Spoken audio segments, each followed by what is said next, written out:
Bonjour et bienvenue dans l'Almanach des Faits Célestes. Je suis ravi de vous retrouver pour vous présenter le bulletin astronomique pour la période du 22 au 28 octobre 2023, la deuxième phase de la première lune d'automne nord, printemps sud. C'est donc du 22 octobre, donc dimanche 22 octobre, à 5h20, premier quartier, 3h20 TU, à la pleine lune, samedi 28 octobre à 22h23, 20h23 TU, car nous allons passer dans la nuit du 28 au 29 à l'heure d'hiver, donc à 3h du matin le 29 octobre. On fera remonter d'une heure, il sera à nouveau 2 heures, donc on gagne une heure de temps légal dans la nuit. Et donc, c'est une courte semaine, mais bien chargée. Donc, je vais partager mon écran. Nous allons voir l'affiche résumée des événements de cette semaine, donc du premier quartier, le 22 octobre, à la pleine lune, le 28, qui est l'occasion d'une éclipse pénombrale de lune que nous pourrons facilement observer, car c'est en début de nuit, un samedi soir, qui peut faire mieux, hein. J'espère que le temps sera dégagé pour cette éclipse du 28 octobre que tout le monde en France métropolitaine pourra observer, même si elle n'est pas très spectaculaire. Donc nous allons voir ça d'un peu plus près. Et ce sera introduit donc par tout un tas d'événements au cours de la semaine. Donc voici l'affiche résumée des événements de la semaine. Alors la Lune tout d'abord, en premier quartier, donc le dimanche 22 octobre à 5h29. Et en fait, elle est conjointe à Pluton, juste une petite heure avant. Donc une Lune conjointe à Pluton pour le premier quartier. Donc juste après, elle entre dans le signe du Verseau à 8h06 le dimanche 22. Elle est Elle remonte des bas-fonds, elle remonte juste en latitude et elle remonte en déclinaison. Elle a atteint sa latitude minimale le 21 et sa déclinaison minimale, c'était le 18, je crois, donc largement hors limite zodiacale sud. Dimanche 22 à 20h29, elle rentre dans les limites zodiacales sud, donc elle remonte donc en latitude et en déclinaison. Et nous sommes dans la période du carré Soleil-Pluton. Donc on continue parce que j'ai été interrompu par une coupure de connexion, mais c'est revenu, donc ça continue. On en était au carré Soleil-Pluton, donc il a lieu dans le plan écliptique le 21 octobre, signe Balance pour le Soleil et Capricorne pour Pluton, qui a repris son mouvement direct début octobre. En héliocentrique, la Terre est carrée à Pluton le lundi 23, et donc c'est dans le 30e degré du signe du Bélier pour la Terre et du Capricorne pour Pluton. Et on finit avec le carré Soleil-Pluton. C'est jeudi 26 que ça se passe dans le plan équatorial. Et donc, dans le plan équatorial, le Soleil a déjà passé 14 heures d'ascension droite, mercredi 25 à 22h54. Donc, le Soleil, 14 heures d'ascension droite, c'est équivalent au signe du Scorpion. Donc, ça fait 14 heures pour le Soleil. Et dans le plan équatorial, Pluton a passé 20 heures d'ascension droite, donc l'équivalent Verseau. Donc, on peut dire que dans le plan équatorial, il est déjà en Verseau, et dans le plan écliptique, il est encore en Capricorne. On voit que tout ça, c'est une frontière. Voilà, on traverse une frontière. On est dans la traversée d'une frontière du passage du Pluton dans le signe du signe du Capricorne à celui du Verseau. Avec Pluton, ça met du temps. Voilà, donc ça, c'était une petite parenthèse un peu astrologique, disons, enfin, sur la base des données astronomiques qui concernent cette question, donc du carré, de la quadrature est de Pluton, puisqu'après, elle va être conjointe au Soleil au mois de janvier. On a vu que la Lune est conjointe à Pluton pour le premier quartier, n'est-ce pas? Juste avant le premier quartier. Donc, je continue avec notre Lune qui remonte en latitude et en déclinaison. Elle entre dans le signe des Poissons le mardi 24 à 10h32. Elle est conjointe à Saturne.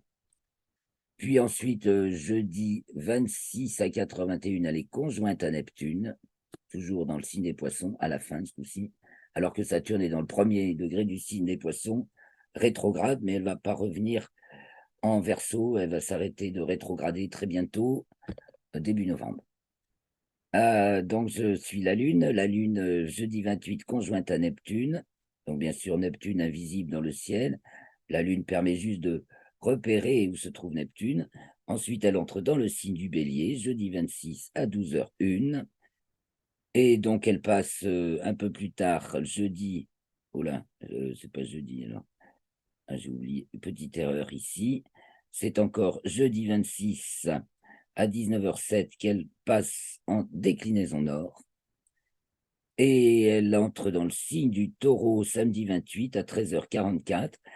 Et c'est la pleine lune ce samedi 28, dans la nuit du 28 au 29, donc, avec une éclipse pénombrale de lune dont le maximum est à 22h15.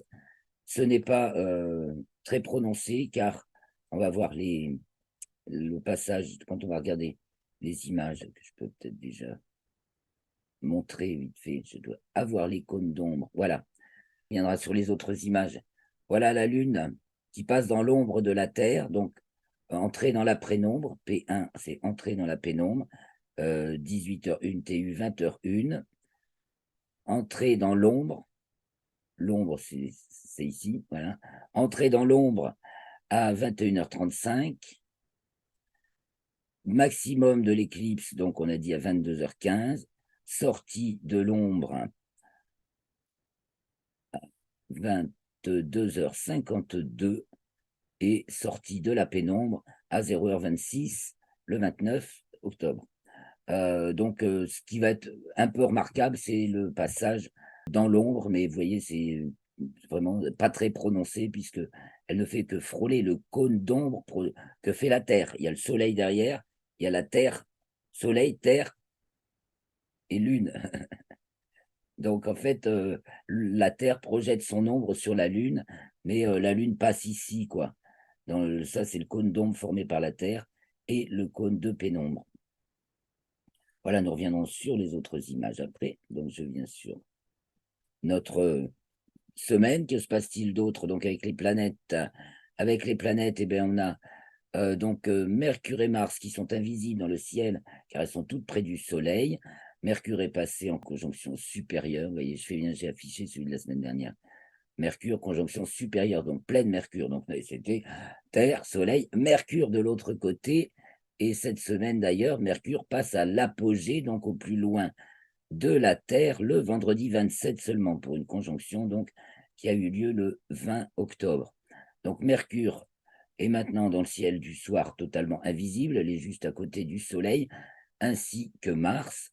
Les deux planètes vont être conjointes le 29 octobre et elles sont dans le champ du coronographe Lascaux C3. Donc, vous avez toujours le lien dans l'article.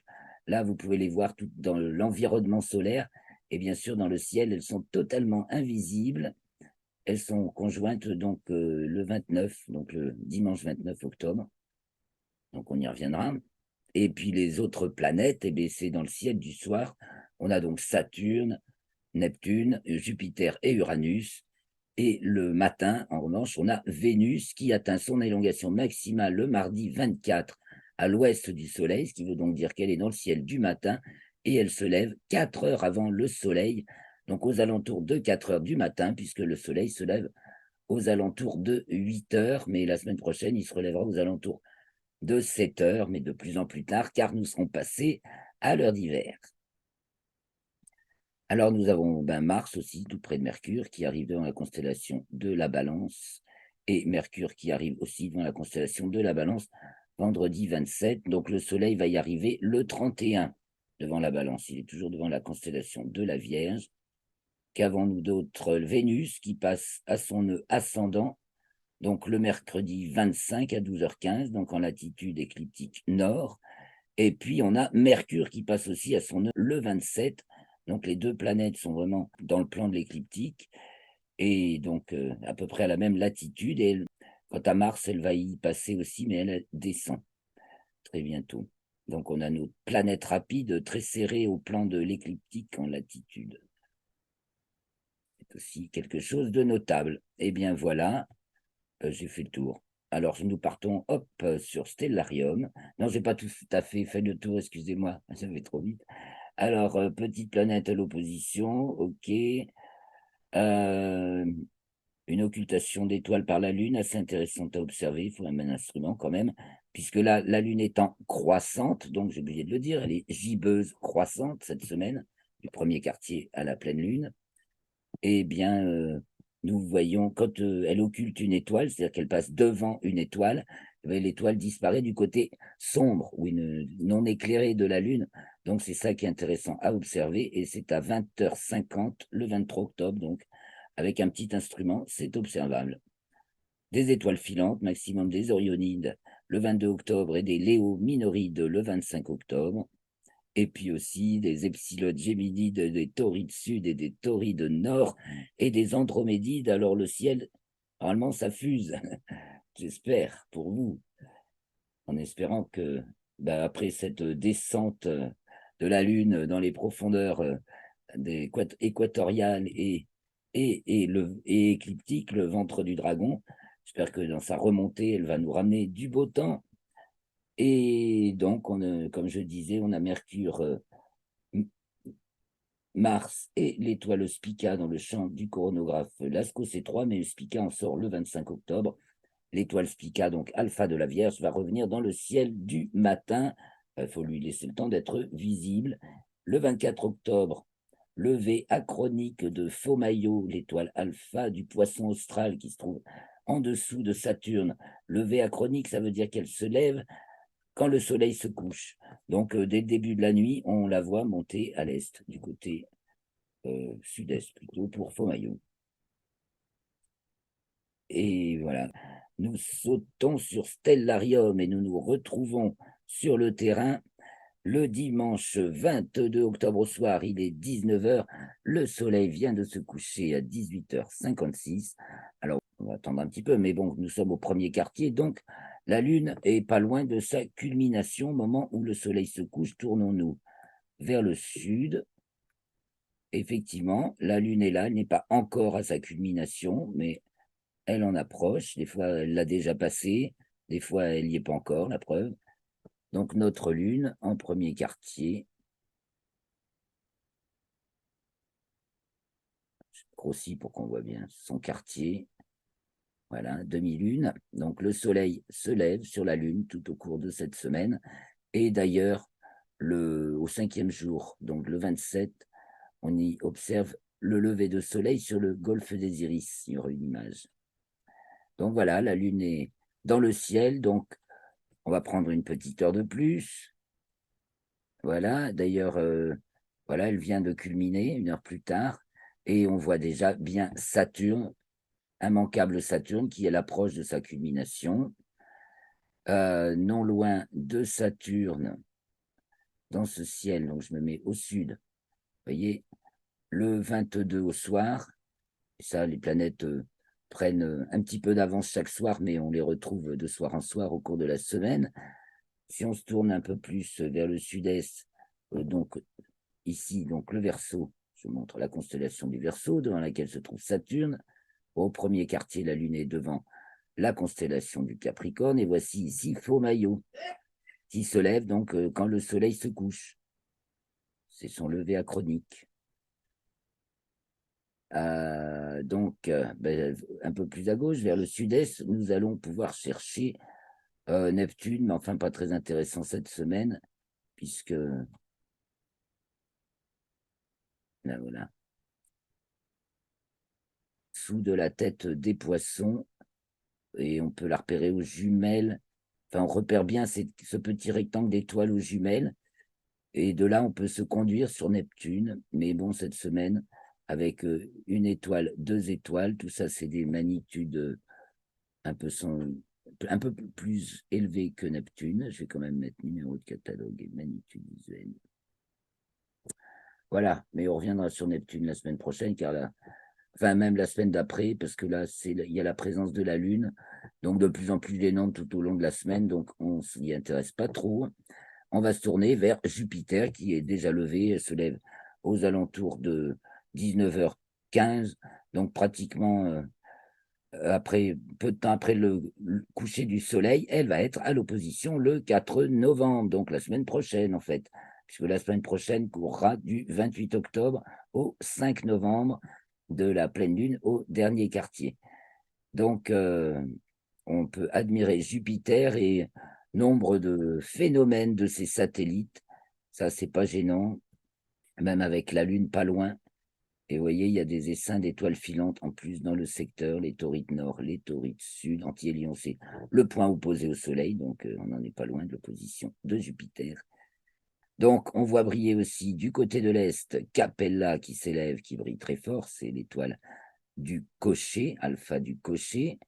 Après, il y a Persée, il y a Andromède, voilà, c'est le grand moment pour admirer la galaxie d'Andromède.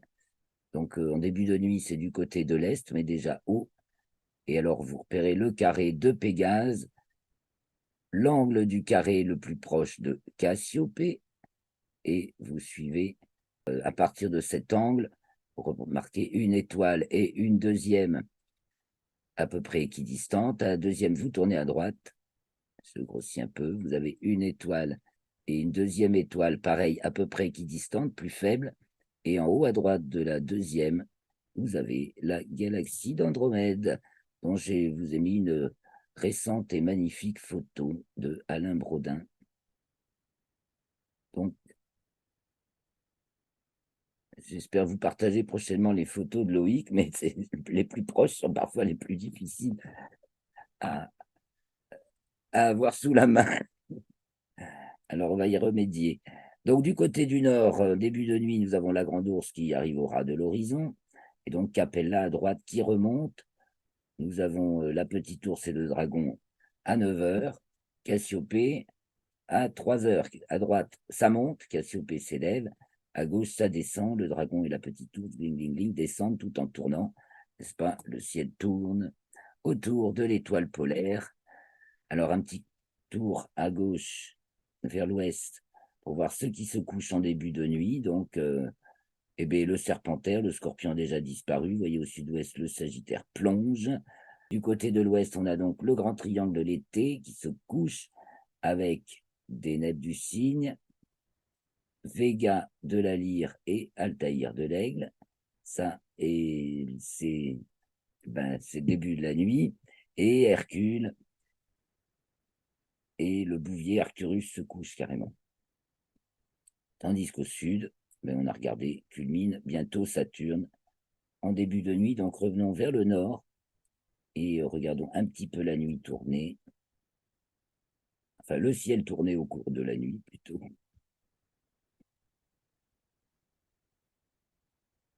Ici, donc il est 21h, 22h, 23h. Vous voyez l'ours qui remonte. Céphée et Cassiopée qui occupent le sommet du ciel. Minuit, enfin 0h, c'est Cassiopée qui arrive à sa culmination. La grande ours remonte. 1h, Cassiopée qui coiffe, ça fait un M en fait dans le ciel. 2h du matin, donc en fait le minuit vrai est à 1h35, hein, on arrive au second minimum de l'équation de temps, donc plus tôt que le midi et le midi moyen, donc 1h35 pour le méridien de Paris, le minuit vrai.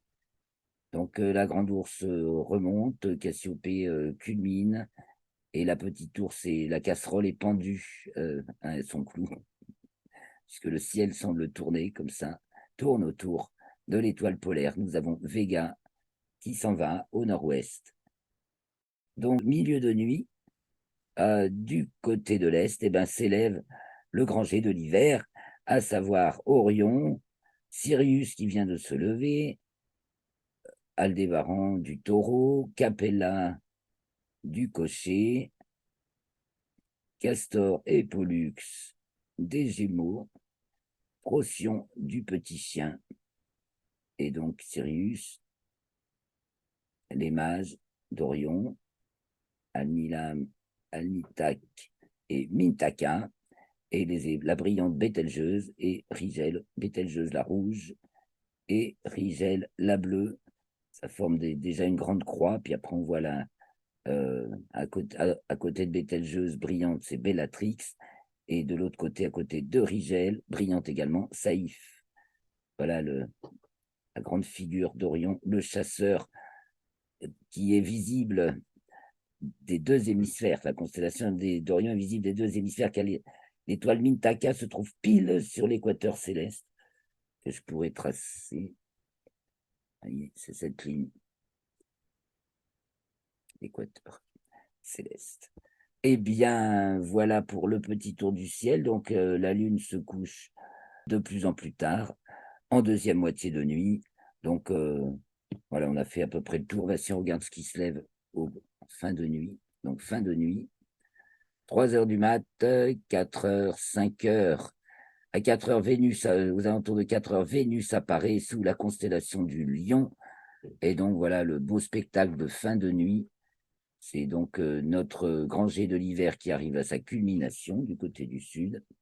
Et puis Vénus qui brille de tous ses feux, tandis que Jupiter brille encore des siens très haut au sud-ouest. Et Vénus s'élève sous le Lion, et donc finissons la nuit.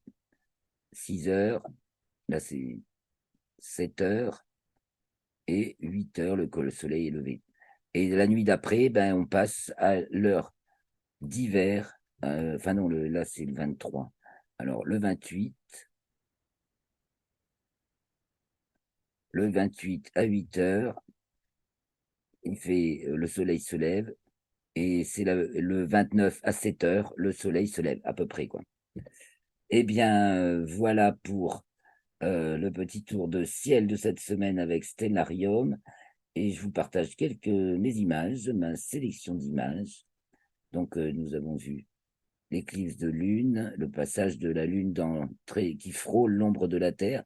Donc, je vous invite à observer cette éclipse de lune. Nous, on organise une observation commentée, en espérant que le ciel sera avec nous, parce qu'on aura donc à admirer le coucher du soleil.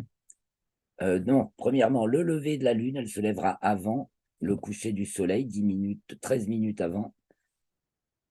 Ensuite, le soleil se couche à 18h46. Et ensuite, on se retourne à l'opposé. On se retourne vers la lune qui s'élève, et à 20h30, elle entre dans la pénombre.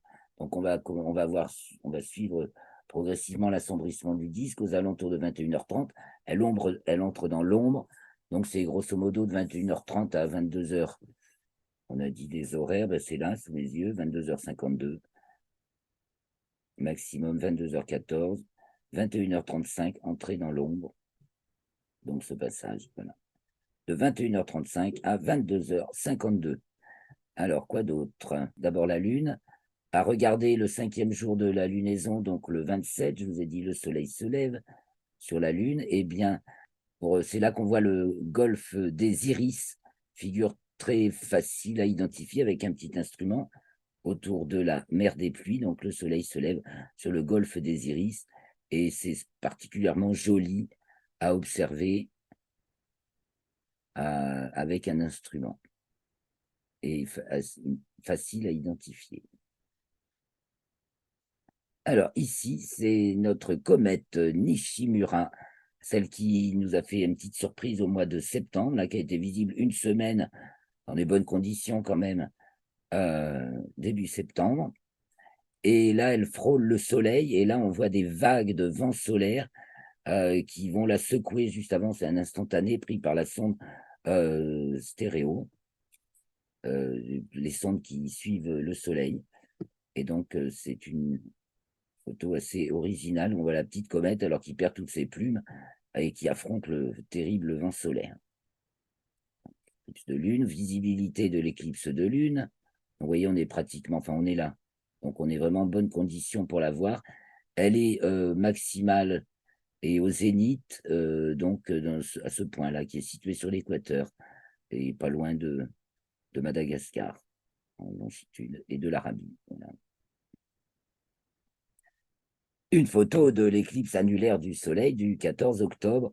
Donc, exemple magnifique d'une éclipse annulaire. Après, je vous invite à aller suivre les liens que j'ai mis dans l'article à ce sujet parce qu'il y a une galerie d'images d'éclipses, de cette éclipse annulaire de soleil qui sont assez magnifiques et je ne peux pas tout mettre. Le lancement super réussi de la mission Psyché avec la fusée Falcon Heavy de SpaceX, le 4e lancement avec une Falcon Heavy, donc le monstre des fusées. Donc il y a pareil une petite galerie de photos.